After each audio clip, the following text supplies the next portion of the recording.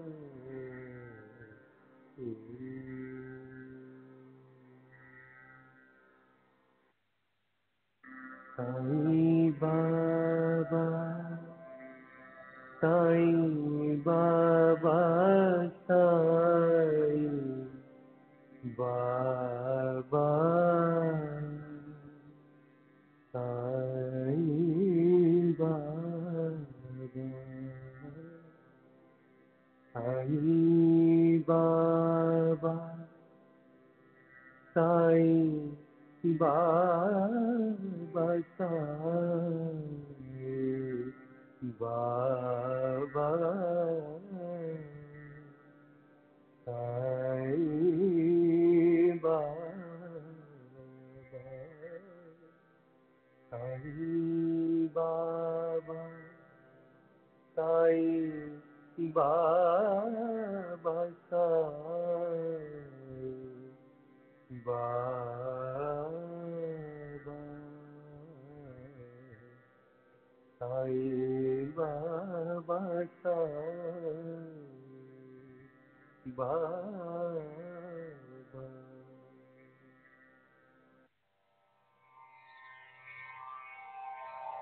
श्री सच्चिदानंद सद्गुरु साईनाथ महाराज की जय। सद्गुरु श्री साईनाथुनि शरद बाबूजी की जय।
श्री सच्चिदानंद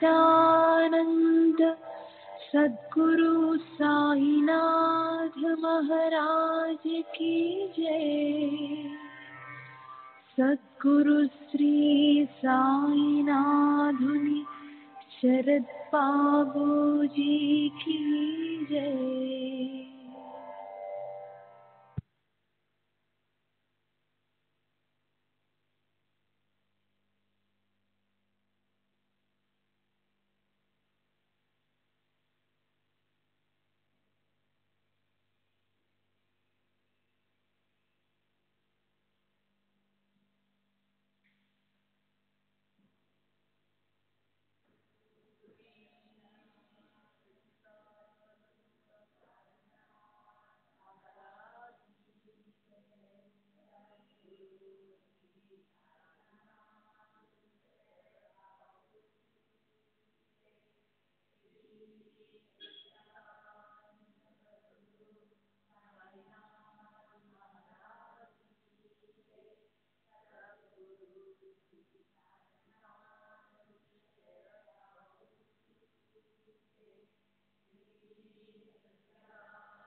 श्री सच्चिदानंद सद्गुरु साईनाथ महाराज की जय। सद्गुरु श्री साईनाथ धुनि शरद बाबू जी की जय।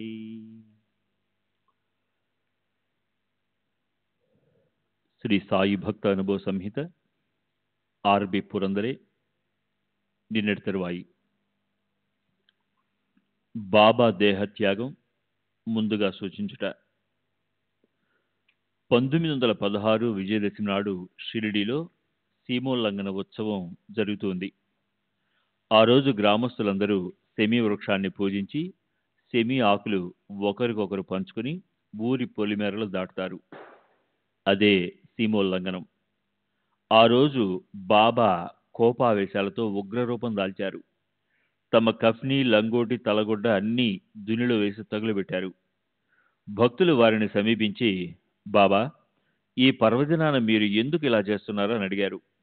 అప్పుడు బాబా ఇదే నా సీమోల్లంఘనం, అంటే సరిహద్దులు దాటడం అని చెప్పారు.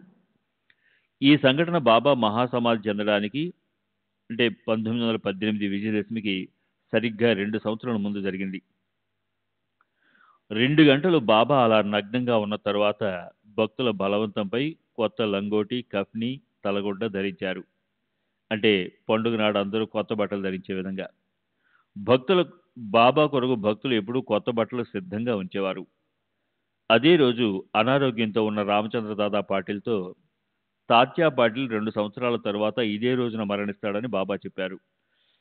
వారు చెప్పినట్లుగా 2 సంవత్సరాల తరువాత తాత్యా తీవ్రంగా జబ్బుపడ్డాడు. దసరాకు వారం రోజుల ముందు నుండి బాబా కూడా అనారోగ్యంతో ఉన్నారు. తాత్యా కోలుకున్నాడు, కానీ బాబా నిర్యాణం చెందారు. తాత్యాను బ్రతికించేందుకే బాబా తమ ప్రాణాన్ని పణంగా పెట్టారని అందరూ అనుకున్నారు. ఇలాంటి సంఘటనలు ఇతర మహాత్ముల జీవితాలలో కూడా జరిగాయి. ఈనాటికి బాబా తమ భక్తులను కాపాడుతున్నారు. నా జీవితంలో జరిగిన మరో సంఘటన వివరిస్తాను. 1932లో నేను కీళ్ల జబ్బుతో తీవ్ర అనారోగ్యానికి గురై మృత్యువుకు దగ్గరయ్యాను. యమదూతలు నా ప్రాణాన్ని తీసుకెళ్ళడానికి సమీపిస్తున్నారు. అప్పుడు బాబా వచ్చి నా మంచంపై కూర్చుని నా చేతిని తీసుకుని తమ మోకాలిపై ఉంచారు. సమీపిస్తున్న యమదూతలను తరిమికొట్టి నన్ను రక్షించారు. బాబా సమాధి చెందడానికి 12 లేక 15 రోజుల ముందు నన్ను, దీక్షిత్ను బొంబాయి వెళ్ళిపోమని ఆదేశించారు. నేను చాలా దూరం వెళ్తున్నాను, మీరు నన్ను తరువాత అనుసరించండి అని చెప్పారు. ఇంకా నా సమాధి సమాధానమిస్తుంది, నా నామం పలుకుతుంది, నా మట్టి మాట్లాడుతుంది అన్నారు. మేము వెళ్ళిపోయాము. అప్పటికి బాబాకు ఎలాంటి సుస్థి లేదు కనుక బాబా దేహత్యాగం చేస్తారని మేము ఊహించలేదు. అంతకు మునుపు కూడా వారు అవే మాటలు పలికి ఉన్నారు. ఆ మాటలలో ఆంతర్యం అప్పుడు మాకు బోధపడలేదు. నాకు కోపం ఎక్కువ, త్వరగా ఆవేశానికి లోనయ్యేవాడిని. బాబా తరచుగా నాతో, నిన్నెవరైనా దూషించినా దండించినా వారితో గొడవకు దిగవద్దు. నీవు సహించలేకుంటే 1-2 మాటలతో సమాధానం ఇవ్వు, లేదా ఆ చోటు వీడి వెళ్ళిపో. అంతేగాని వారితో పోట్లాడవద్దు. కిసీసే వాదావాది అంటే బరోబరి కర్నా నహి. మీరు ఎవరితోనైనా తగువ పెట్టుకుంటే నాకు అసహ్యం, బాధ కలుగుతుంది అని పలికేవారు. ఈ హితవాక్యాలు నాతోనే కాక ఇతర భక్తులతోనూ అనేకసార్లు చెప్పేవారు. బాబా ఎప్పుడు నాకు తెలిసినంత వరకు కైలాసం, వైకుంఠం, స్వర్గం, జీవితం యొక్క లక్ష్యం, మోక్షం గురించి మాట్లాడలేదు.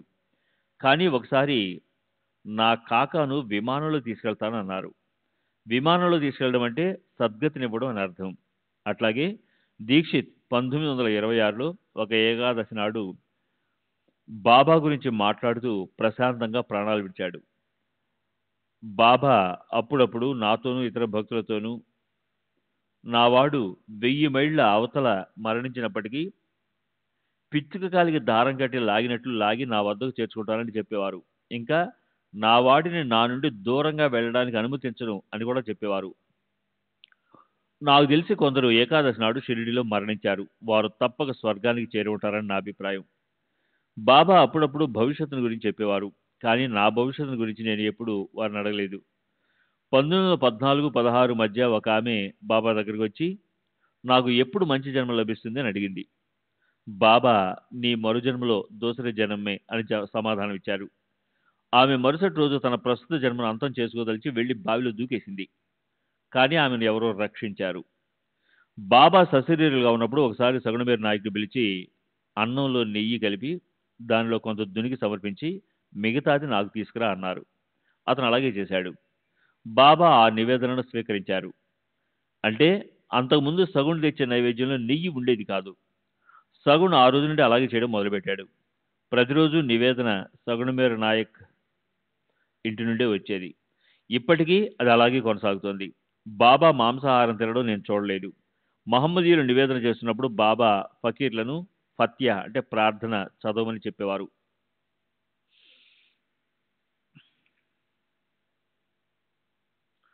ఒకసారి బాబా నా వద్దనున్న పాత రాగి నాణ్యాలన్నీ తమకు ఇవ్వమన్నారు. నేను నా దగ్గరున్నవన్నీ వారికి ఇచ్చాను. వాటిని వారేమి చేశారో నాకు తెలియదు. బాబా తమ దగ్గరున్న నాణ్యాలన్నింటినీ గుడ్డ మడతలలో మూటగట్టి ఒకదాంతో ఒకటి కలిసి గలగల ధ్వని చేయకుండా ఉండేటట్లు వారి జోబులో పెట్టుకునేవారు. ఒకసారి బాబా దక్షిణ అడిగారు. నా వద్ద ఉన్నదంతా ఇచ్చేశాను. ఇంకోసారి ఇలాగే నా దగ్గర ఉన్న నాణ్యాలన్నీ బాబాకు ఇచ్చేశాను కదా అని అనుకుంటున్నప్పుడు నీ జేబులో 2 అణాల నాణ్యం ఒకటి మిగిలింది చూడు అన్నారు. చూస్తే నిజంగానే ఉంది. దానిని కూడా వారికి ఇచ్చేశాను. బాబా ఇలా చాలా మంది భక్తుల దగ్గర ఉన్న డబ్బంతా తీసేసుకునేవారు. వారు అలా ఎందుకు చేసేవారో నాకు తెలియదు. కొందరు భక్తులు బాబాను అంత డబ్బు ఎందుకు తీసుకుంటారని అడిగేవారు. నేను అందరినీ అడగను. ఆ ఫకీరు అంటే దేవుడు ఎవరిని చూపిస్తారో వాళ్ళని అడుగుతాను. కానీ బదులుగా వాళ్ళకి నేను తీసుకున్న దానికి 10 ఇవ్వవలసి ఉంటుంది. నేను నా సొంతానికి ఏమీ తీసుకోను, నాకు ఏ సంసారం లేదు అని జవాబిచ్చేవారు. గాయకులకు, వీధి నాటకాల వారికి, ఫకీర్లకు బాబా ధారాళంగా డబ్బులు ఇచ్చేవారు. దుని కోసం బాబా మోపుల కొద్దీ కట్లు కొనేవారు. మాలేగాం ఫకీర్కు అంటే బడే మియా అని బాబా పిలిచేవారు. మాలేగాం ఫకీర్కు బాబా నుండి అధిక మొత్తంలో డబ్బు లభించేది. శ్రీ సచ్చిదానంద సద్గురు సాయినాథ్ మహారాజ్ కీ జై.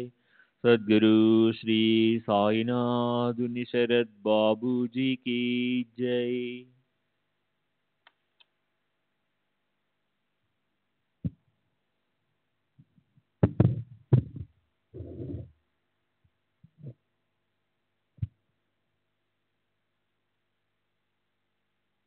మసీదులో 1909-12 ప్రాంతంలో తులసి బృందావనం ఏర్పాటు చేయబడింది. ఆ కార్యక్రమంలో మేమంతా సహాయపడ్డాము. మసీదు ముందు మండపం 1912లో నిర్మించబడింది.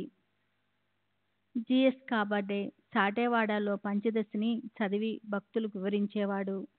దీనికి ఉపాసిని బాబా కూడా హాజరయ్యేవారు. నేను నిరంతర ఇతర పనుల్లో నిమగ్నమై ఉండటంతో ఎప్పుడూ అక్కడకు వెళ్ళలేదు. రిటైర్డ్ సబ్ జడ్జి అయిన బలవంత రామచంద్ర నోల్కర్ షిరిడీ వచ్చి అక్కడే నివసించి షిరిడీలోనే నిర్యాణం చెందాడు. 1915లో బాబా తీవ్ర ఉబ్బసంతో బాధపడసాగారు. ఆయాసంతో శ్వాస కూడా సరిగా తీసుకోలేకపోయారు. వారు ఆహారం తీసుకోవటం మానివేశారు. నేను బాబా పరిస్థితి చూసి రోదించాను. ఎందుకు ఏడుస్తున్నావు అని బాబా నన్ను అడిగారు. నేను మిమ్మల్ని ఈ స్థితిలో చూడలేకపోతున్నాను బాబా అన్నాను. భయపడకు, 2-3 రోజుల్లో నేను కోలుకుంటాను. అల్లా నాకు ఈ వ్యాధినిచ్చారు, వారే దీన్ని తగ్గిస్తారు. నీవు ఏడవద్దు. గత 2-3 రోజులుగా నీవే జ్ఞాపకం వస్తున్నావు. అందుకే నిన్ను రమ్మంటూ జాబు రాయమని కాకాతో చెప్పాను అని బాబా అన్నారు.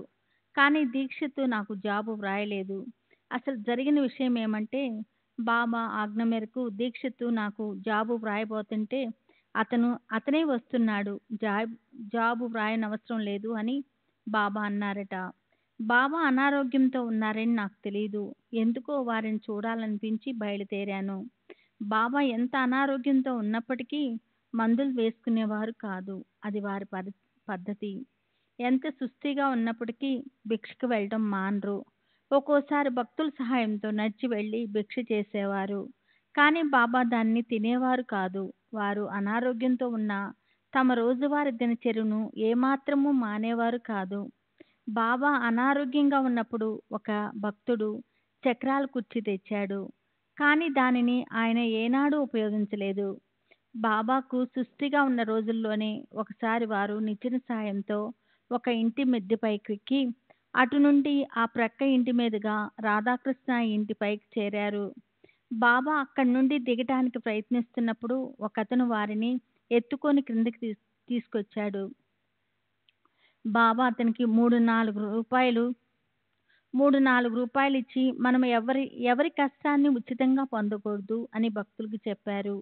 నేను ఇవన్నీ ప్రత్యక్షంగా చూశాను. 1920లో నా భార్య తీవ్ర అనారోగ్యానికి గురై ప్రమాద స్థితికి చేరుకుంది. ఆమె రాబోయే ఉరుసు రామనవమి ఉత్సవాలకు షిరిడీ వెళ్ళలేకపోతున్నందుకు బాధపడసాగింది. ఆ రాత్రి బాబా ఆమె కల్లో కనపడి, బాధపడకు, నేను నిన్ను ఉరుసు ఉత్సవానికి తప్పక తీసుకెళ్తాను అని హామీ ఇచ్చారు. మర్నాటి ఉదయం ఆమె కొద్దిగా కోలుకొని ఆ కల విషయం నాతో చెప్పింది. కానీ ఆమె అనారోగ్యంతోనే శ్రీరామనవమి నాడు బాబా బాబా అని బాబా నామాన్ని ఉచ్చరిస్తూ తుది శ్వాస విడిచింది. ఇక షిరిడీలో శ్రీరామనవమి ఉత్సవాలు ఎలా జరుగుతాయో వివరిస్తాను. ఉదయం 10 గంటలకు జెండాలను గ్రామమంతా ఊరేగించి మసీదు పైన కడతారు. తర్వాత 12 గంటలకు హిందీలో రామజన్మ కీర్తన పాడటం మొదలవుతుంది. మహమ్మదీయులు కూడా ఖురాన్ చదవటం మొదలుపెట్టి చంద్రాన్ని గ్రామమంతా ఊరేగింపుగా తీసుకెళ్తారు. ఈ చందనోత్సవంలో హిందువులు చేసే జెండా ఉత్సవంలో మహమ్మదీయులు పాల్గొనేవారు. అందుకే హిందూ ముస్లింల మధ్య విభేదాలు తొలగించి సోదరభావం నెలకొల్పటందుకే బాబా జన్మించారు అని బాబా పాడే ఆరతి గీతాల్లో కీర్తిస్తారు. యవన స్వరూపి ఏక్య దర్శన ద్వతి ధలే సంశయ నిరాశనీయ స్వతైత గలావిలే గోపీచంద మంద ధ్వాంచి ఉత్తరేలే మోమిని వంశిని జన్మని లోకతార్యాలే. బాబా స్నానం చేసినప్పుడు నేను చూడటం జరిగింది. నాకు తెలిసినంత వరకు వారి శుద్ధి చేయలేదు. వారి చెవులు కుట్టబడి ఉన్నాయి. మేగుడు బాబా శివుని యొక్క అవతారంగా భావించి ఒంటికాలిపై నిల్చుని పూజించేవాడు. బాబా మేగుని కలలో కనిపించి అతను నివసిస్తున్న సాడేవాడలోని గోడపై త్రిశూలం గీయమని ఆదేశించారు. మేగుడు అలాగే చేశాడు. మరుసటి రోజు బాబా అతనికి పూజించుకునేందుకు ఒక శివలింగం కూడా ఇచ్చారు. ఆ శివలింగము ఈనాటికి ఉంది. మేగుడు నాకు ఒక అద్భుత లీల గురించి ఇలా చెప్పాడు. ఒకసారి మేగుడు బాబాకు గంగాజలంతో స్నానం చేయించదలిచి వారి అనుమతిని కోరాడు. బాబా శరీరానికి శిరసే ప్రధానమని, తమ తలపై కొంచెం నీళ్లు పోసి తలను మాత్రం తడపమని చెప్పారు. అప్పుడు మేగుడు గోపురగాం వద్ద గోదావరి నుండి కుండతో నీళ్లు తెచ్చి భక్తి పారవస్యంతో బాబా తలపై కుమ్మరించాడు. కానీ అద్భుతమేమంటే బాబా తల మాత్రమే తడిచింది. తల క్రింద భాగమంతా అంటే చేతులు, కాళ్ళు, కప్ని ఏమీ తడవలేదు.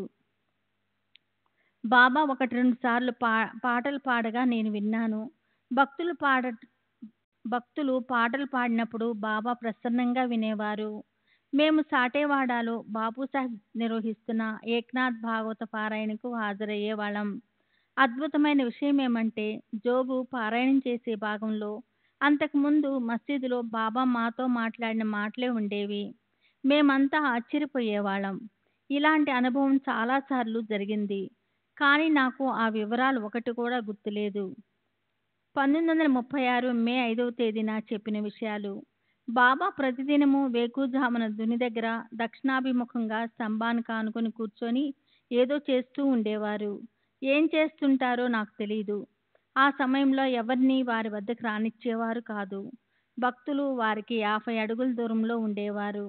సేవకులు మాత్రం చిమ్మటము, శుభ్రం చేయటము, దునిలో కట్టెలు వేయటము మొదలైన పనులు చేస్తూ ఉండేవారు.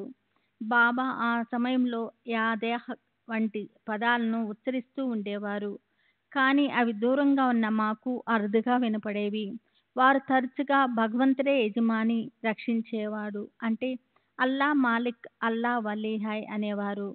శ్రీ సచిదానంద సద్గురు సాయినాథ్ మహారాజ్ కీ జై. సద్గురు శ్రీ సాయినాథుని శరద్ బాబూజీకి జై. నేను ఒకసారి షిరిడీ వెళ్ళడానికి నిర్ణయించుకొని ఆఫీసుకు సెలవు పెట్టాను. మా అమ్మకు కూడా చెప్పాను. నేను మరుసటి రోజు సాయంత్రం షిరిడీ బయలుదేరవలసి ఉంది. కానీ ఆ రోజు రాత్రి బాబా నా కలలో కనిపించి షిరిడీ రావద్దు అని చెప్పారు. బాబా అలా ఎందుకు చెప్పారా అని నేను ఆశ్చర్యపోయాను. నేను వారి ఆదేశం మేరకు షిరిడీ వెళ్ళడం మానుకొని ఆఫీసుకు వెళ్ళాను.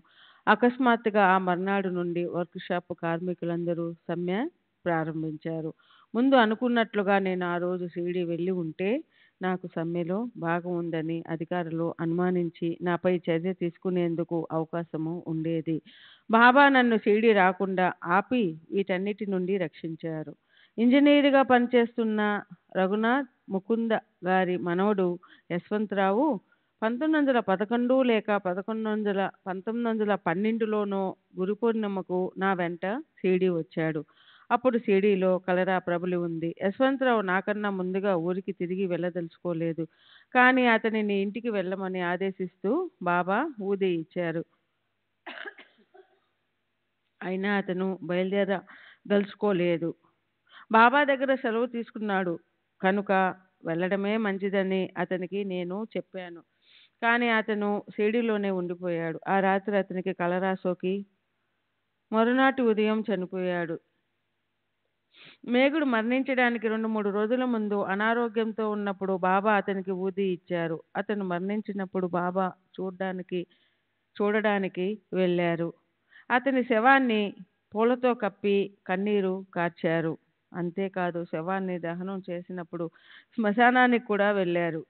నేను ఒకసారి షిరిడీ నుండి ఇంటికి బయలుదేరాను. ఆ రోజు సోమవారం, సంత జరిగే రోజు. మర్నాడు వెళ్ళే చివరి రైలు కోపర్గాంలో సాయంత్రం 6:30 గంటలకు బయలుదేరుతుంది. కానీ బాబా 4:30 గంటలకు వరకు వెళ్ళడానికి అనుమతించలేదు. అంతేకాదు రేగేను నాతో బయలుదేరమన్నారు.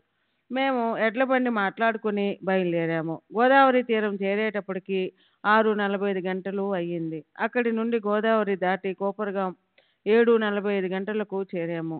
అప్పటికి మేము వెళ్ళవలసిన రైలు వెళ్ళిపోయింది. ఆ రోజుల్లో 6:30 గంటల తర్వాత కోపర్గాం నుండి మన్మాడుకు వెళ్లేందుకు రైళ్లు లేవు. అయితే ఆ రోజు ఒక స్పెషల్ రైలు నడుస్తుందని, అది 8:15 గంటలకు వస్తుందని స్టేషన్లో తెలిసింది. ఆ రైల్లో మన్మాడు చేరి అక్కడి నుండి ఇంటికి చేరుకున్నాం. మొదటిసారి బాబాను దర్శించడానికి వెళ్ళినప్పుడు నన్ను శాలాకు వెళ్ళమన్నారు. నాకు అర్థం కాలేదు. శాల అంటే రాధాకృష్ణ ఇల్లని దీక్షిత్ చెప్పాడు. నేను అక్కడికి వెళ్ళాను. ఆమె తలుపు తీయకుండానే ఎవరని అడిగింది. నేను చెప్పాను. కానీ ఆమె నన్ను లోనికి రానియలేదు. నేను 10 నిమిషాలు అక్కడే నిరీక్షించి మసీదుకు వెళ్ళాను. బాబా శాలాకు వెళ్ళావా అని అడిగారు. వెళ్ళాను. కానీ ఆమె తలుపు తీయలేదని వారికి చెప్పాను. మళ్ళీ వెళ్ళు అని ఆదేశించారు. నేను మళ్ళీ వెళ్ళగానే ఆమె తలుపు తీసి నా కాళ్ళపై పడి ఏడవసాగింది. నేను ఎంతో ఆశ్చర్యపోయాను. ఆమె ప్రవర్తన నాకు అర్థం కాలేదు. ఆనాటి నుండి చనిపోయేంత వరకు మాతృప్రేమను నాకు పంచింది. నేను కూడా ఆమెను తల్లి వలె ప్రేమించసాగాను. ఆమె నాకు సర్వస్వం అయ్యింది. ఆమె ఇచ్చే ఆదేశాలు పాటిస్తూ షిరిడీలోనే నేను ప్రతి నిమిషం బాబా సేవలో గడిపేవాడిని. ఆమె నా చేత ఎక్కువగా తన ఇంట్లోనూ అప్పుడప్పుడు మసీదులోనూ పనులు చేయించేది. ఒక విచిత్రమైన స్వభావం కలది. ఆమె భక్తి పారవస్యంతో పాటలు, కీర్తనలు ఎంతో శ్రావ్యంగా పాడేది. ఒక్కొక్కసారి పాటను మధ్యలో ఆపి విపరీతంగా నవ్వసాగేది, లేదా గద్గస్వరంతో పాడుతూ ఉండేది, లేదా వెక్కిళ్ళు పెట్టి ఏడుస్తూ పాడలేక ఆపేసేది. నేను ఆఫీసుకు సెలవు పెట్టి షిరిడీ వెళ్ళేవాడిని.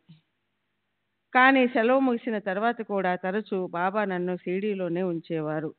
1912లో ఒకసారి సెలవు ముగిసిన తర్వాత దీర్ఘకాలం షిరిడీలోనే ఉంచేశారు.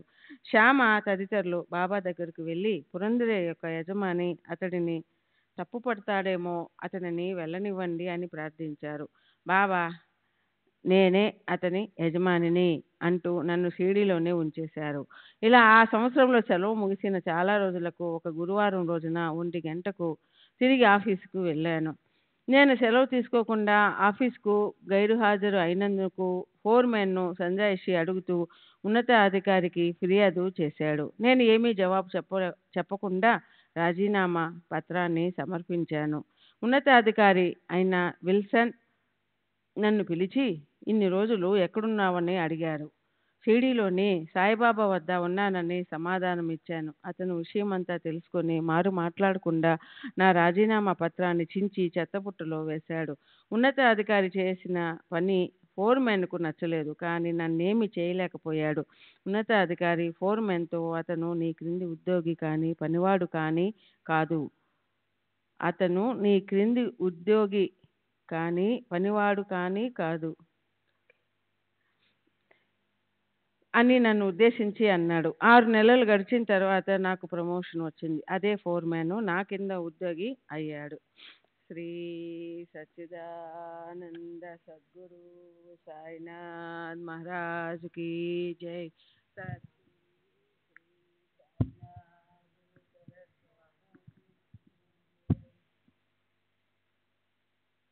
అక్టోబర్ 17వ తేదీ 1986 రావు సాహెబ్ యశ్వంత్ జనార్దన్ గల్వన్కర్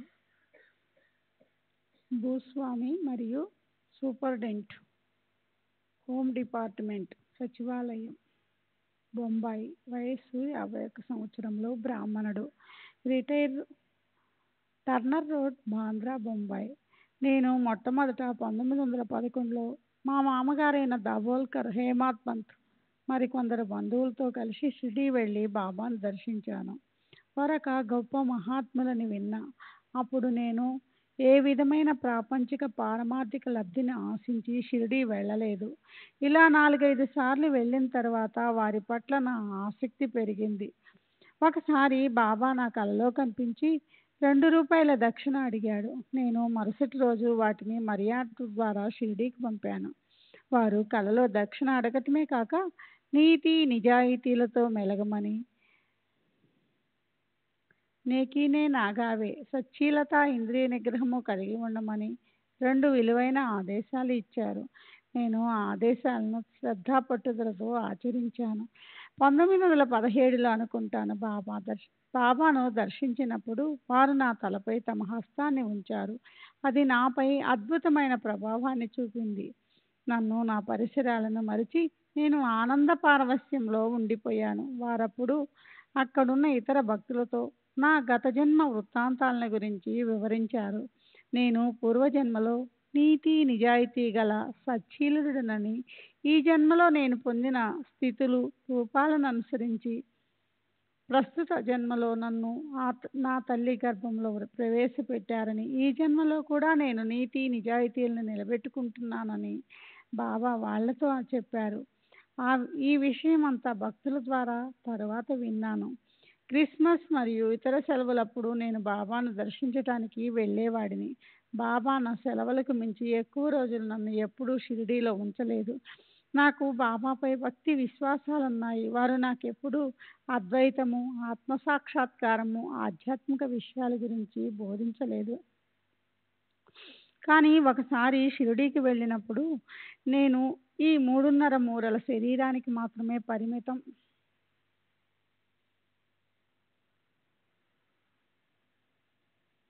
కాలేదు, అంతటా ఉన్నాను. ప్రతి చోట నన్ను దర్శించవచ్చు. మీ 3.5 हाथे देह मध्य नहीं, सर्व टिकाणी आहे, सर्व टिकाणी మాలా పహత్ భా అని పలకటం నేను విన్నాను. నేను భగవద్గీత, భాగవతంలో ఏకాదశ స్కందమైన ఏకనాథ భాగవతాన్ని నిత్యం పారాయణ చేసేవాడిని. ఈ గ్రంథాలు పారాయణ చేయమని దీక్షిత్ జోగులను ఆదేశించినట్లుగా బాబా నన్ను ఆదేశించలేదు. కానీ శ్రీ సాయిబాబా ఇచ్చిన స్ఫూర్తితో నేను ఈ పారాయణ చేస్తున్నానని నా నమ్మకం. మహాసమాధి చెందటానికి ముందు వారితో సన్నిహిత బంధం ఏర్పరచుకోలేకపోయినందుకు నేను ఇప్పటికీ బాధపడుతుంటాను. అప్పుడు నేను చిన్నవాడిని కాబట్టి ఇప్పుడున్నంత శ్రద్ధ నాలో ఉండేది కాదు. బాబాను దర్శించిన వారిలో ఆత్మసాక్షాత్కారం పొందటానికి అర్హత ఉన్నవారు కొద్దిమంది మాత్రమే. వారిలో కూడా ఉన్నత స్థాయిని సాధించిన వారు కొందరే. శ్రీ సచ్చిదానంద సద్గురు సాయినాథ్ మహారాజ్ కీ జై. సద్గురు శ్రీ మాధుని శరత్ బాపూజీ కీ జై.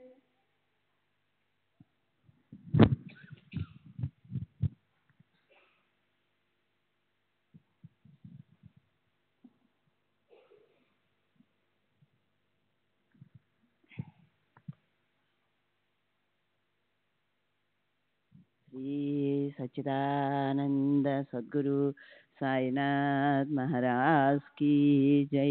సద్గురు శ్రీ సాయినాథుని శరత్ బాబూజీ కీ జై. నేను మొదటిసారి షిరిడీ వెళ్ళినప్పుడు జరిగిన సంఘటన ఇది. బాబాను దర్శించడానికి వాడా నుండి మసీదుకు వెళ్తుండగా బాబా దక్షిణ అడుగుతారనే విషయం దారిలో గుర్తొచ్చింది. తిరిగి వాడాకెళ్ళి ₹2 తీసుకొని మసీదుకి వెళ్ళాను. బాబాను దర్శించినప్పుడు వారు దక్షిణ అడిగారు.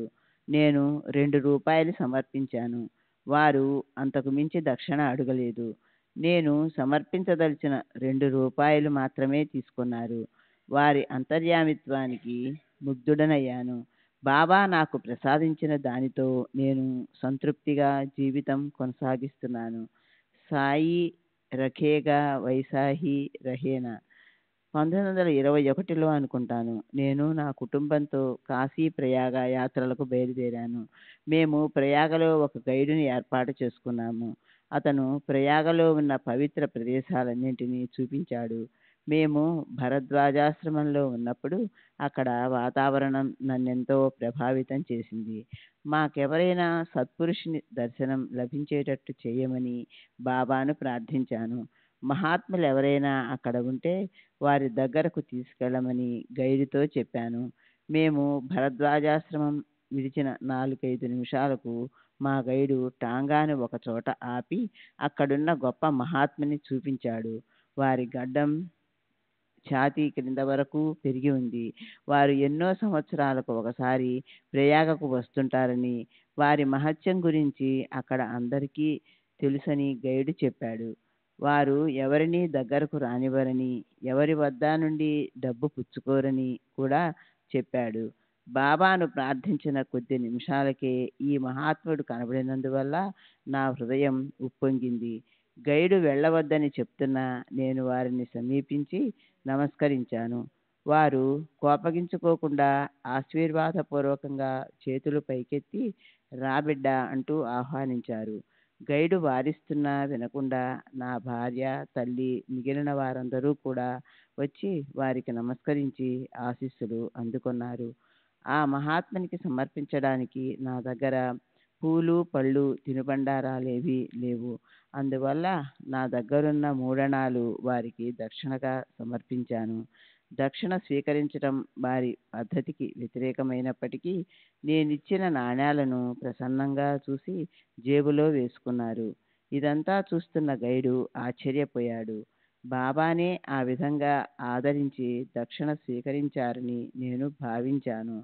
బాబా నాకు దివ్యానుభూతిని అనుగ్రహించినప్పటి నుండి నా దృష్టి ఆధ్యాత్మిక చింతన వైపు మళ్ళింది. 1932లో నాకు ఒక కల వచ్చింది. కలలో బాబా కనిపించి నీకేం కావాలి అని అడిగారు. నాకు ప్రేమ కావాలని, ప్రేమ తప్ప మరేదీ వద్దని చెప్పాను. బాబా ప్రేమను అనుగ్రహించి అదృశ్యమయ్యారు. అప్పటి నుండి నేను ధ్యానంలో ఉన్నప్పుడు, పారాయణ చేస్తున్నప్పుడు ప్రేమవాహిని నాలో పరవళ్ళు త్రొక్కేది. నవంబర్ 5వ తేదీ 1936 షిరిడి. అబ్దుల్లా జాన్ స్వస్థలం తార్బెల్లా, పెవాషర్ సమీపంలో ఉన్న హజారా జిల్లా. వయస్సు 40 సంవత్సరములు. మహమ్మదీయ పఠాన్, కొరాలి, సాకోరి దగ్గర. నేను బాల్యంలోనే నా స్వస్థలమైన టార్బెల్లాను విడిచిపెట్టాను.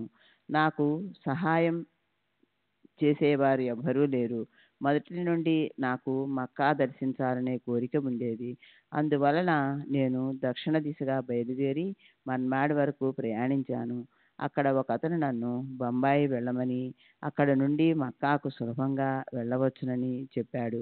1913లో నేను మన్మాడుకు వెళ్తూ హరిపూర్లో ఉన్నప్పుడు షిరిడీలోని సాయిబాబా గొప్ప మహాత్ములని, వారు ఫకీర్లకు ధారాళంగా డబ్బు ఇస్తారని, నేను కోరుకున్నట్లు నన్ను మక్కాకు పంపిస్తారని ఎవరో చెప్పారు. అందువల్ల నేను షిరిడీ వెళ్ళాను. నేను మసీదు ద్వారం వద్ద ఉన్నప్పుడు వారు మసీదులో నుండి నన్ను చూశారు. నేను వారి వంక చూశాను.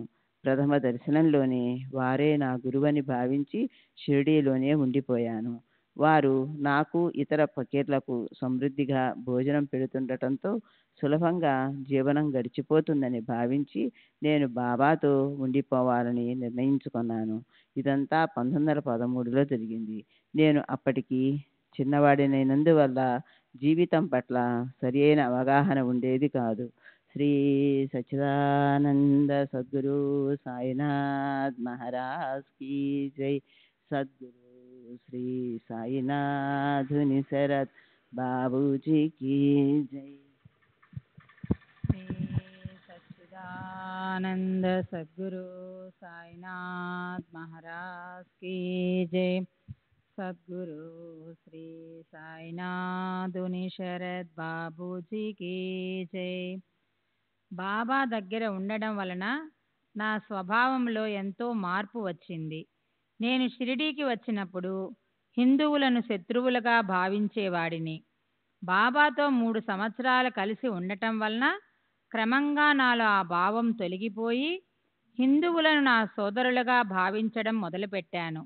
బొంబాయిలో ముస్లింలు హిందువుల దేవాలయాలను నాశనం చేయాలని, హిందువులు ముస్లిం మసీదులను నాశనం చేయాలని అనుకుంటున్నారని విని బాధపడ్డాను. ఇలా ఒకరినొకరు అంతమొందించుకుంటుంటే ఈ ఇరు మతాల స్థానే ఇతర మతస్థులు తమ మతాలను నెలకొల్పడానికి వీళ్ళు అవకాశం కల్పించిన వారవుతారని అనుకున్నాను.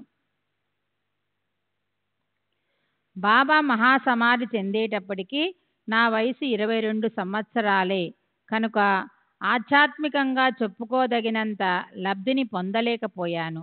నేను నిరాశ నిస్పృహలతో తిరిగి నా యాత్రలు కొనసాగించాను.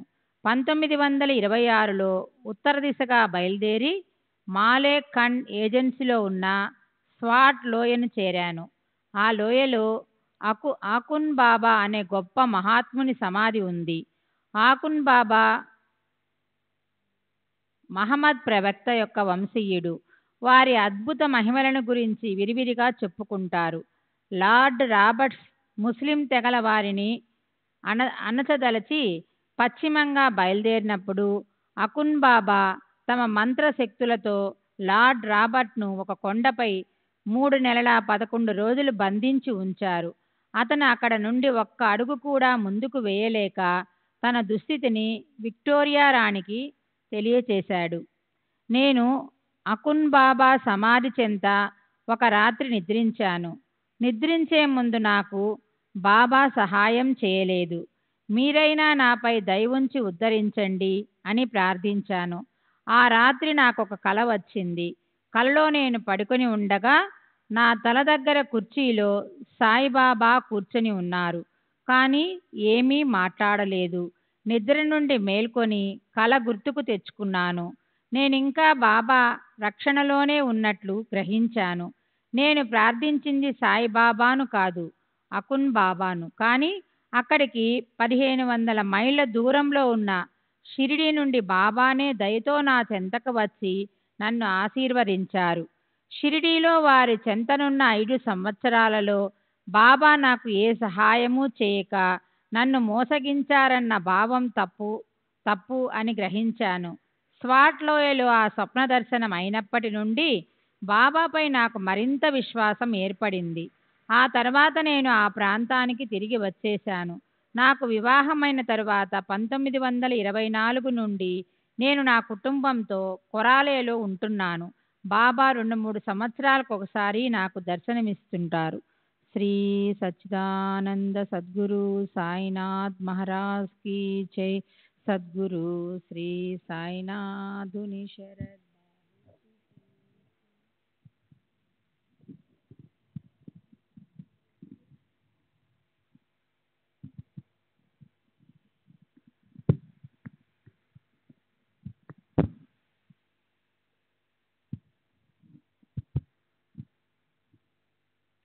శ్రీ సచ్చిదానంద సద్గురు సాయినాథ్ కీ జై. సద్గురు శ్రీ సాయినాథుని శరత్ బాబూజీకి జై. బాబా భౌతికంగా ఉన్న రోజులలో మసీదు భక్తులతో కిక్కిరిసి ఉండేది. అక్కడ కూర్చునేందుకు కూడా చోటు దొరికేది కాదు. ఇప్పుడు మసీదు దాదాపు నిర్మానుష్యంగా ఉంటున్నది. బాబా వైభవమే అంత తక్కువ కాలంలో అంతరించిపోతే ఇంకా నాలాంటి అల్పప్రాణుల పరిస్థితి ఏమిటి? బాబా చెంత రోహిల్లాలు ఉన్నట్లు నేనెప్పుడూ చూడలేదు, వినలేదు కూడా. కానీ మతమౌఢ్యం గల పఠాన్లు వారి వద్దకు వచ్చారని తెలుసు. రామచంద్ర ఆత్మారాం తర్కడ్ నాతో చెప్పిన ఒక సంఘటన గురించి వివరిస్తాను. ఒక రాత్రి తర్కడ్ బాబాతో చావడిలో నిద్రిస్తున్నాడు.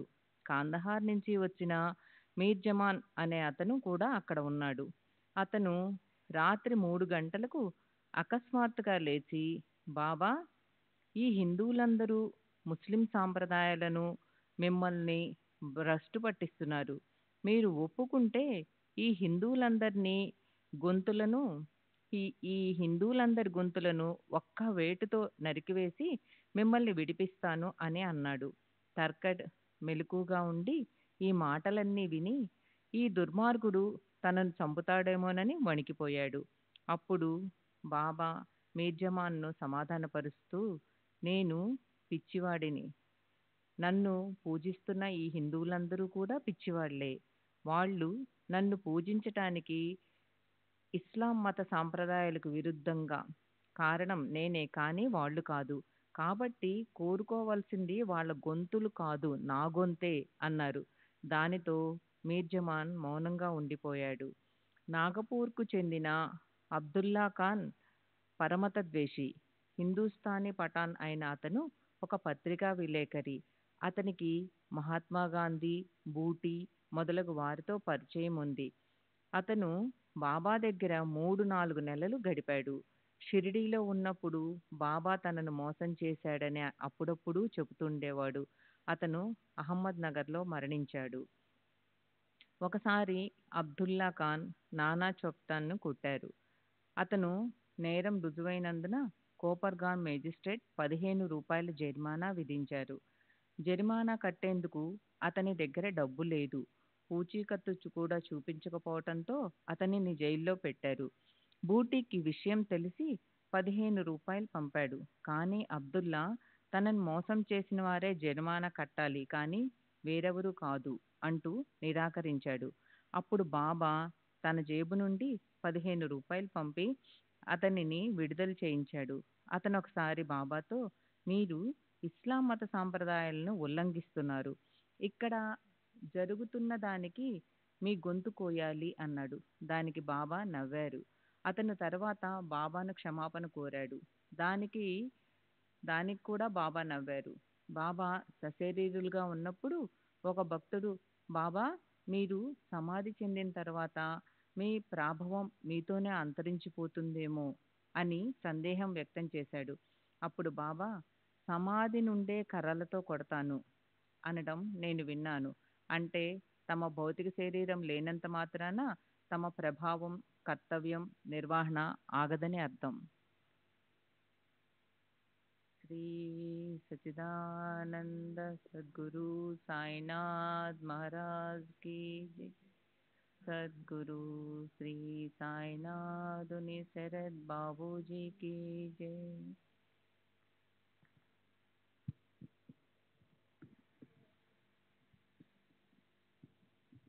श्री सच्चिदानंद सद्गुरु साईनाथ महाराज की जय. सद्गुरु श्री साईनाथ शरद बाबूजी की जय. చక్రనారాయణ పోలీస్ డిప్యూటీ సూపరింటెండెంట్కు రీడర్, వయసు సుమారు 50 సంవత్సరములు, క్రైస్తవుడు. తాన 1918లో బాబా సమాధి చెందినప్పుడు నేను కోపర్గాంలో ఫౌజ్దార్గా అంటే సబ్ ఇన్స్పెక్టర్గా పనిచేస్తున్నాను. మొదట్లో నేను బాబాను విశ్వసించేవాడిని కాదు. బాబా ఆదాయ వ్యయాలు పరిశీలించేందుకు ప్రభుత్వం వారు నన్ను నియమించారు. మొదట్లో బాబాను అనుమాన దృష్టితో పరిశీలించినప్పటికీ క్రమంగా నాకు వారిపై ఎంతో గౌరవభావం ఏర్పడింది. బాబాలో నాకు నచ్చిన మొట్టమొదటి విషయం, వారు కాంతా కనకాల వలన ఏమాత్రం చలించేవారు కాదు. ఎందరో స్త్రీలు వచ్చి వాళ్ళ శిరస్సులను బాబా పాదాలపై ఉంచి నమస్కరించి వారి సన్నిధిలో కూర్చునేవారు. బాబా చలించేవారు కాదు. బాబా వాళ్ళ వంక ప్రశంసాపూర్వకంగా కానీ మోహంతో కానీ చూసేవారు కాదు. వారు బంధాలకు అతీతులు. ఇక డబ్బు విషయాలలో బాబాను క్షుణ్ణంగా పరిశీలించాము. వారికి డబ్బంటే గడ్డిపోచతో సమానం. భక్తులు స్వచ్ఛందంగా వారికి దక్షిణలు సమర్పించేవారు. దక్షిణ ఇవ్వని వారిని ద్వేషించడం, నిందించడం నిరాధరించడం జరిగేది కాదు. భిక్ష విషయంలో కూడా అంతే. ఎవరేది పెట్టినా తీసుకుని అందరికీ పంచేవారు. దక్షిణల విషయాలలో కూడా ఇలాగే జరిగేది. బాబా తమకు వచ్చిన దక్షిణల మొత్తాన్ని భక్తులకు ధారాళంగా ఇచ్చేసేవారు. మరో అద్భుతమైన విషయం ఏమిటంటే, ఒక్కొక్క రోజు వారికి దక్షిణల రూపంలో వచ్చిన మొత్తం కంటే ఎక్కువ మొత్తం భక్తులకు పంచేవారు. అధికంగా పంచిన డబ్బు ఎక్కడి నుండి వచ్చిందో మాకు అర్థమయ్యేది కాదు. దీనిని బట్టి వారికి దివ్య శక్తులున్నట్లు గ్రహించాము. బాబా సమాధి చెందిన తర్వాత వారి దగ్గరున్న మేం స్వాధీనం చేసుకున్నాం. అది కేవలం 16 రూపాయలు మాత్రమే. బాబా అన్ని మత సాంప్రదాయాలను గౌరవించేవారు. వారికి కుల మత వర్గ విచక్షణ గాని, పేద గొప్ప భేదం గాని లేదు. వారెవ్వరినీ చులకనగా చూసేవారు కాదు. అందరూ వారికి సమానులే. నేను మొదట షిరిడీ వెళ్ళినప్పుడు ఒక భక్తుడు బాబాతో, ఈ ఫౌజ్దార్ క్రైస్తవుడు అని చెప్పాడు. అందుకు బాబా, అయితేనేం, అతను నా సోదరుడు అన్నారు. ఒకసారి ఒక పోలీసు అధికారి వచ్చి బాబాను దర్శించాడు. బాబా అతనిని దక్షిణ అడిగాడు. అతను తన దగ్గర డబ్బు లేదని చెప్పాడు. బాబా, నీ పర్సు తెరిచి చూడు, అందులో 50 రూపాయలున్నాయి అన్నారు. అతను పర్సు తీసి ఆ డబ్బును బాబాకు సమర్పించాడు. బాబా ఆ మొత్తంలో కొంత మాత్రమే తీసుకుని మిగతాది ఆ అధికారికి తిరిగి ఇస్తూ, ఈ డబ్బుని నీ దగ్గరే ఉంచుకో, దీని అవసరం నీకు త్వరలోనే వస్తుంది అన్నారు. అతను వెళ్ళిపోయాడు. తర్వాత బాబా చెప్పినట్లు అతనికి ఒక సమస్య ఎదురై అందులో నుండి బయటపడటానికి ఆ డబ్బుని ఖర్చు పెట్టవలసి వచ్చింది. తర్వాత అతను కృతజ్ఞతతో ఆ మొత్తాన్ని బాబాకు పంపాడు.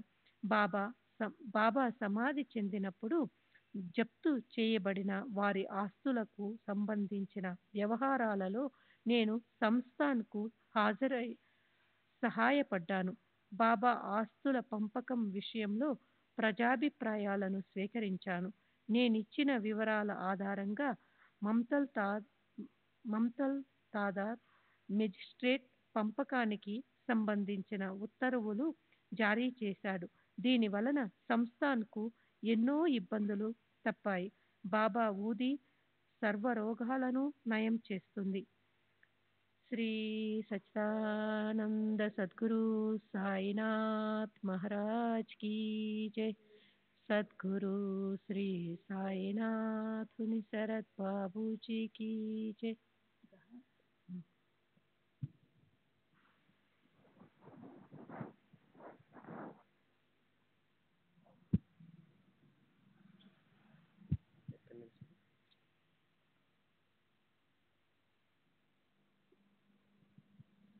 సెప్టెంబర్ 26వ తేదీ 1936, బాంద్రా.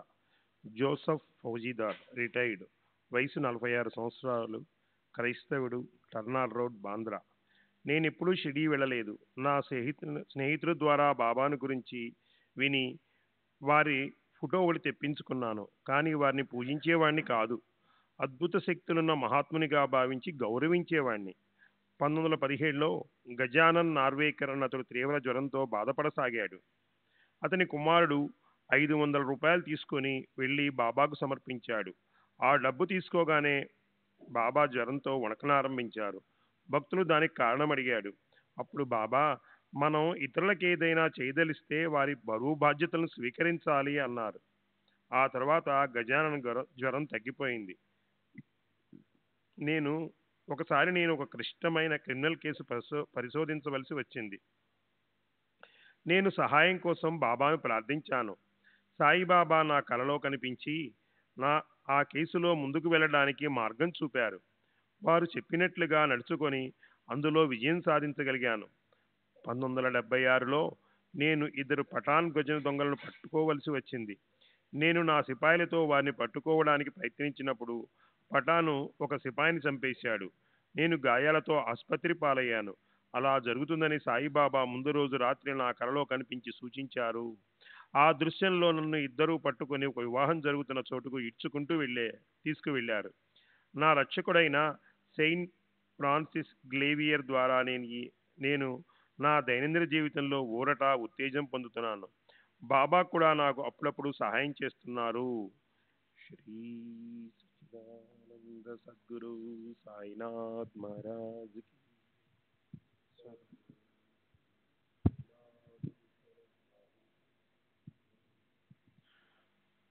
కి డిసెంబర్ 15వ తేదీ 1936. దాదాజీ గోపీనాథ్ జోషి, రామ్ మారుతి రోడ్, దాదర్. నేను 1932లో షిరిడీ వెళ్ళాను. ఏడాది వయసున్న నా కుమారునికి తీవ్రంగా జ్వరము, మసూచి వచ్చాయి. నేను వాడికి బాబా ఊది, తీర్థం ఇస్తూ వచ్చాను. మందులేమీ వాడకుండానే మా అబ్బాయికి ఆరోగ్యం చేకూరింది. వాడికి వాడికి నయమైతే షిరిడీ తీసుకుని వస్తానని మ్రొక్కుకున్నాను. కానీ మ్రొక్కు విషయం చాలా కాలం వరకు మరిచిపోయాను. తరువాత వాడికి మూర్ఛరోగం వచ్చింది. అప్పుడు నాకు మ్రొక్కు విషయం గుర్తొచ్చింది. దానిని మరిచినందుకు క్షమించమని పిల్లవాడికి నయమైతే ఈసారి తప్పక షిరిడీ తీసుకుని వచ్చి అభిషేకం మొదలైన పూజలన్నీ జరిపిస్తానని మరలా బాబాకు మ్రొక్కుకున్నాను. అబ్బాయికి నయమైంది. వెంటనే 1932లో వాడిని షిరిడీకి తీసుకుని వెళ్ళాము. బాబాకు అభిషేకం చేయించి తిరిగి ఊరికి బయలుదేరాము. మేము కోపరగాంకు సగం దూరంలో ఉన్నప్పుడు పిల్లవాడికి మూర్ఛరోగం తిరగబెట్టింది. అది చూసి అప్పుడు మాతో ఉన్న పురందరే మమ్మల్ని షిరిడీ తిరిగి వెళ్ళి మ్రొక్కుబడులేమైనా మిగిలి ఉన్నాయేమో గుర్తు తెచ్చుకొని జరిపించమని సలహా ఇచ్చాడు. మేము అభిషేకం మాత్రమే చేయించి మిగతా పూజలు మర్చిపోయినట్లు అప్పుడు మాకు గుర్తొచ్చింది. తిరిగి షిరిడీ వెళ్ళాము. మూర్ఛ వల్ల సగం స్పృహ కోల్పోయిన పిల్లవాడు షిరిడీ చేరిన వెంటనే పూర్తి స్పృహలోకి వచ్చి బాబా సమాధిని ఎక్కి ఆడుకుంటూ కేరింతలు కొట్టసాగాడు. మేము మిగిలిన పూజలన్నీ జరిపించి తిరిగి వచ్చాము. మాకు ఎలాంటి ఇబ్బందులు ఎదురు కాలేదు. 1933లో మేము మరలా షిరిడీ బయలుదేరాము. దారిలో కోపర్గాం వద్ద గోదావరి నది చేరాము. అక్కడున్న వారు ఆ సమయంలో నది దాటవచ్చని చెప్పడంతో మా అబ్బాయిని ఎత్తుకొని నేను నా భార్య నదిలోకి దిగాము. కానీ నది మధ్యలోనికి వెళ్ళేసరికి ప్రవాహ వేగం ఎక్కువగా ఉండి నాకు కళ్ళు తిరగసాగాయి. మేమిక కొట్టుకొని పోవడం ఖాయమనిపించింది. అప్పుడు నేను కళ్ళు మూసుకొని బాబాను ప్రార్థించాను. 5 నిమిషాలలో సాయి సంస్థాన్కు చెందిన బాలా గురవే వచ్చి నది మధ్యలో ఉన్న మమ్మల్ని పట్టుకుని క్షేమంగా ఒడ్డుకు చేర్చాడు. నా కుమారుని పుట్టు వెంట్రుకలను కాశీలో తీయించాలని తలపెట్టాము. అదే సమయంలో షిరిడీలో బాబాకు అభిషేకం చేయించదలిచాము.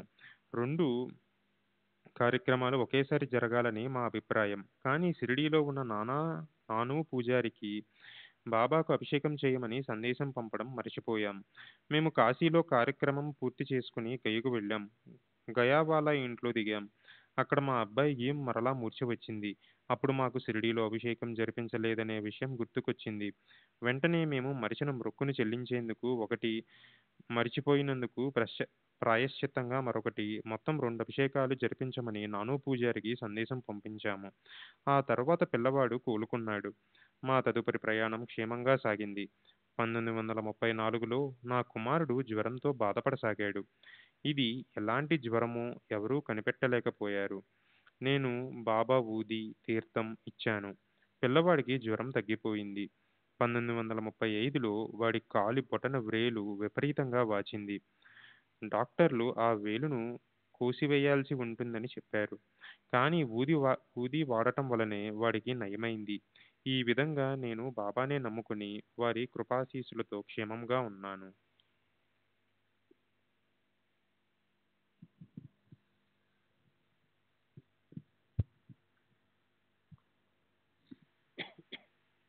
శ్రీ సచ్చిదానంద సద్గురు సాయినాథ్ మహారాజ్ की जय. సద్గురు శ్రీ సాయినాథ్ నిశరత్ బాబూజీ की जय. ఎంవి ప్రధాన్. అక్టోబర్ 18వ తేదీ 1936, శాంతాక్రూజ్, సాయంత్రం 4 గంటలు. Rao Bahadur Maheshwar V Pradhan, BA LLB, high court pleader మరియు జేపీ, జస్టిస్ ఆఫ్ పీస్. వయసు 56 సంవత్సరాలు. సాయిబాగ్, శాంతాక్రూజ్. నేను నా బంధువులు బాబా దగ్గరకు వెళ్ళడానికి కారకులు శ్రీ నానాసాహెబ్ చాందోర్కర్. 1910వ సంవత్సరం మే నెల మొదటి వారంలో ఒకరోజు నా సోదరులు బంధువులు చాందోర్కర్తో మాట్లాడుతూ ఉన్నారు. నా సోదరుడు రామారావు చాందోర్కర్ల మధ్య సంభాషణ ఇలా జరిగింది. రామారావు: ప్రస్తుతం అక్కల్కోట్ మహారాజ్ లాంటి మహాత్ములు ఎవరైనా ఉన్నారా? చాందోర్కర్: అలాంటి వారిని చూడాలనుకుంటున్నావా? రామారావు: అవును. చాందోర్కర్: అయితే షిరిడీ వెళ్ళు. శ్రీ సాయిబాబా అటువంటి మహనీయులే. రామారావు: మేము షిరిడీ గురించి వినడం ఇదే మొదటిసారి. అది ఎక్కడుంది? అక్కడికి ఎలా వెళ్ళాలి? చాందోర్కర్: షిరిడీ అహ్మద్నగర్ జిల్లాలోని కోపర్గాం తాలూకాలో ఉంది. దోండ్ మన్మాడ్ రైల్వే లైన్లో ఉన్న కోపర్గాం స్టేషన్లో దిగాలి. అక్కడి నుండి 11 మైళ్ళ దూరంలో ఉన్న షిరిడీకి టాంగాలో వెళ్ళవచ్చు. శ్రీ సాయిబాబా గొప్పతనం, శక్తి, కరుణ, తత్వము గురించి చాందోర్కర్ ఎంత స్పష్టంగా వర్ణించాడంటే అక్కడున్న శ్రోతలు ఎంతో ప్రభావితులై వీలైనంత త్వరలో షిరిడీ చేరి ఆ మహాత్ముని దర్శించాలని అభిలాషించారు. ఆ మరుసటి రోజే నా స్నేహితులు, బంధువులు 10-15 మంది ఒక బృందంగా ఏర్పడి షిరిడీకి ప్రయాణమయ్యారు. వాళ్లతో పాటు నన్ను కూడా షిరిడీ తీసుకువెళ్ళాలనుకున్నారు. కానీ నేను ఆ సమయంలో ఇంట్లో లేనందువల్ల నా భార్యతో చెప్పి వాళ్ళు బయలుదేరారు. ఆ రోజు నేను మా అమ్మ వద్ద ఉన్నాను. ఆమె వాళ్ళ ప్రయాణాన్ని గురించి నాతో చెప్పింది. నేను అజ్ఞానంతో, బాబా నిజమైన సాధువో కాదో ఎవరు చెప్పగలరు అన్నాను. షిరిడీ వెళ్ళిన వాళ్ళు తిరిగి వచ్చిన తర్వాత ఆ బృందంలోని నా సోదరుణ్ణి కలిశాను. వాళ్ళు షిరిడీ నుండి తెచ్చిన బాబా ఫోటోను, దాసగను రచించిన భక్త లీలామృతంలోని 31వ అధ్యాయాన్ని నేను అదే రోజు తిరిగి ఇస్తానని చెప్పి ఇంటికి తీసుకుని వచ్చాను. ఆ అధ్యాయంలో బాబా లీలలు, మహిమలు గురించి వర్ణించబడింది. నా భార్యకు బాబా ఫోటో చూపించి 31వ అధ్యాయాన్ని బిగ్గరగా చదివి వినిపించాను. అది నన్నెంతగానో ప్రభావితం చేసి నాలో గొప్ప మార్పు తెచ్చింది. మా అమ్మ దగ్గర వెల్లుబుచ్చిన సందేహాలు తొలగిపోయాయి. నిజమైన మహాత్ముడు ఎవరైనా ఉంటే అది సాయిబాబానే అన్న నమ్మకం ఏర్పడింది. నా భార్య ఇంకా ఎక్కువగా బాబాను విశ్వసించింది. ఫోటోను, పుస్తకాన్ని ఆ రోజే తిరిగి ఇవ్వవలసి ఉందని నా భార్యతో చెప్పాను. బాబా ఫోటోను అది గురువారం నాడు ఇచ్చివేయడానికి ఆమె ఒప్పుకోలేదు. ఆమె పట్టుబడటం వలన వాటిని 3 రోజులు మా ఇంట్లోనే ఉంచాను. 4వ రోజు నా సోదరుడు వాటి కోసం కబురు పంపడంతో వాటిని తిరిగి ఇవ్వక తప్పింది కాదు. ఆ తర్వాత మేము బాబాని దర్శించడానికి తప్పించిపోసాగాము. కానీ షిరిడీకి వెళ్లేందుకు పరిస్థితులు అనుకూలించలేదు. మా వదిన నిండు గర్భంతో ఉండగా భర్తను పోగొట్టుకుంది. ఆమెకు మగ సంతానం లేదు. ఈసారి తప్పక మగపిల్లవాడు పుడతాడని మేమందరం ఎంతో ఆశగా ఎదురు చూస్తున్నాము.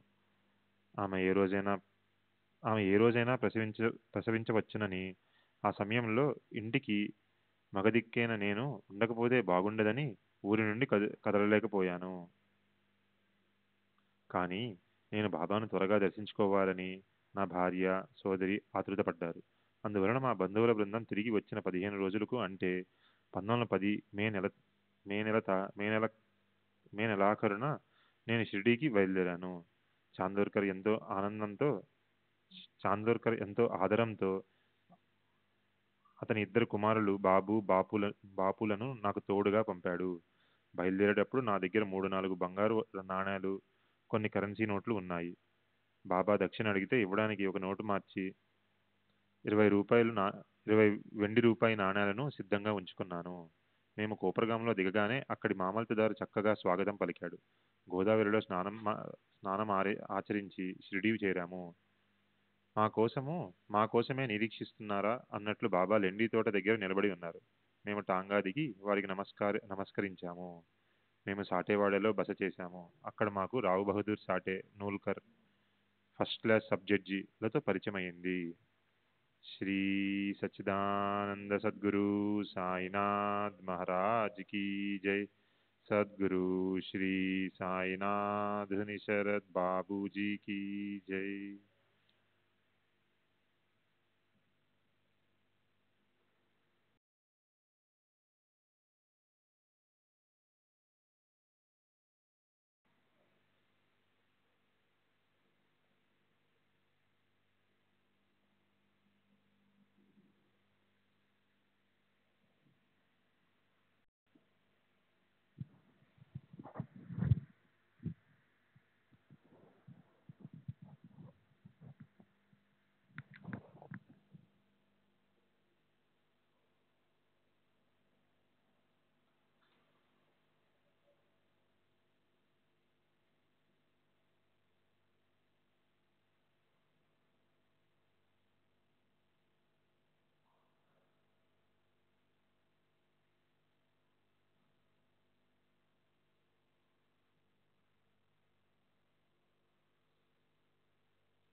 श्री सच्चिदानंद सद्गुरु साईनाथ महाराज की जय।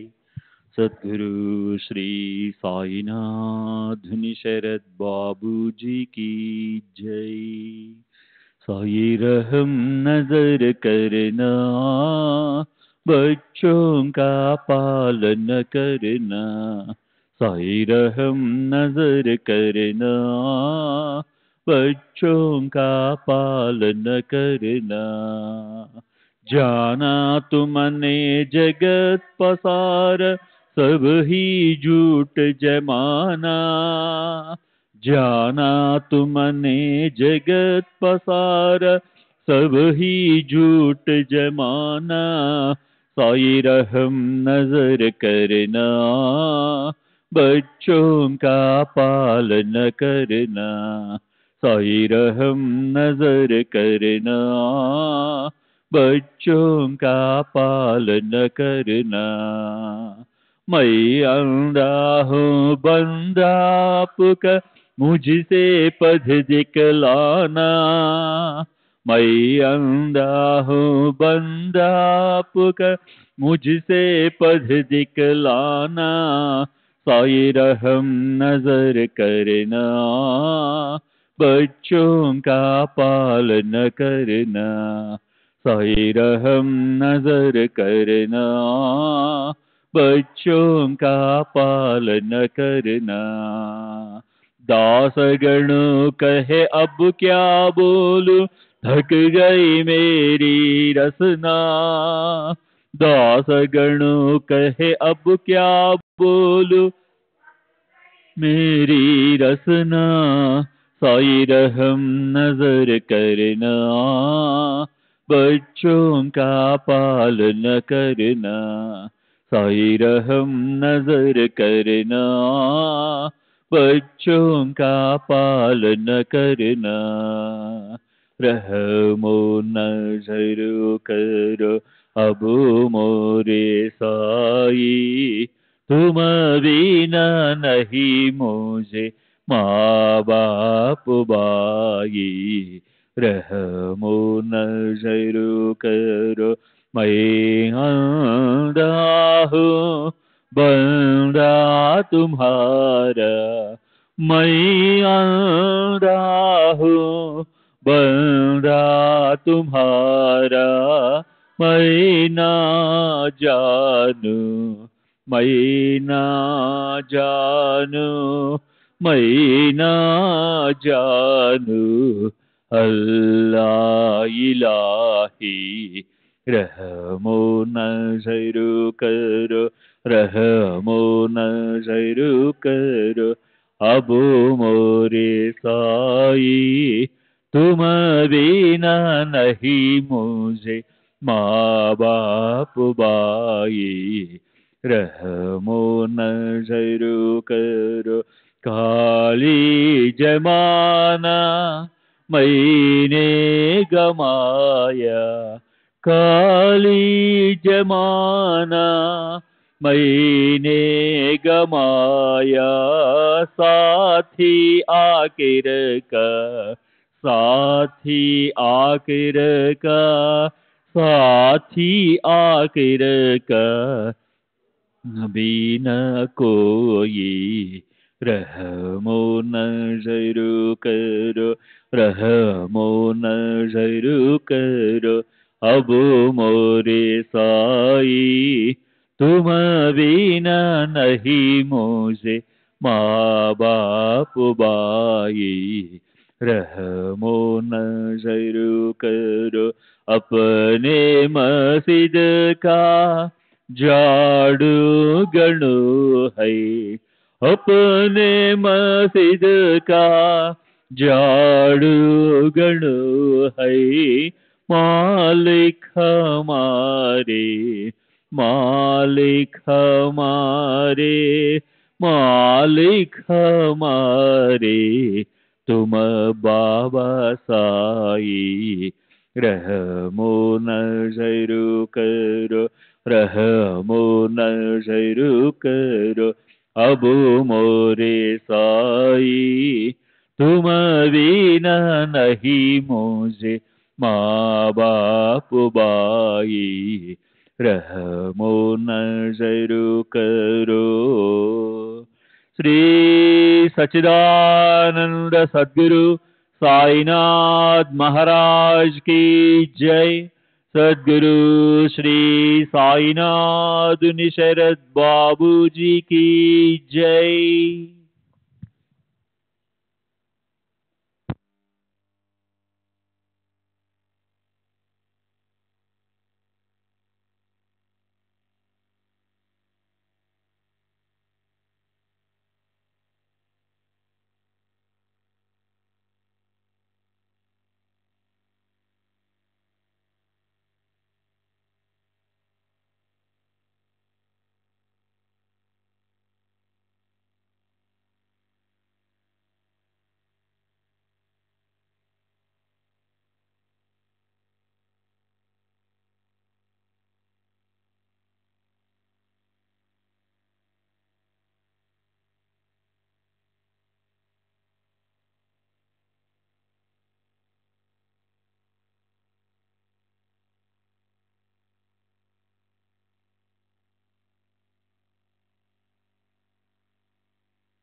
श्री सच्चिदानंद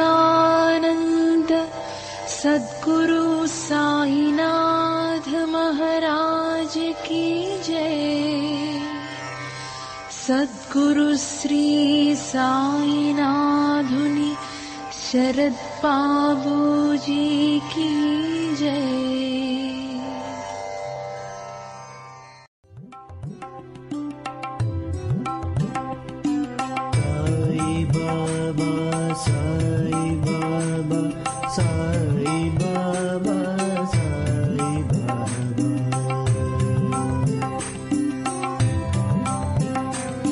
साई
Sai Baba,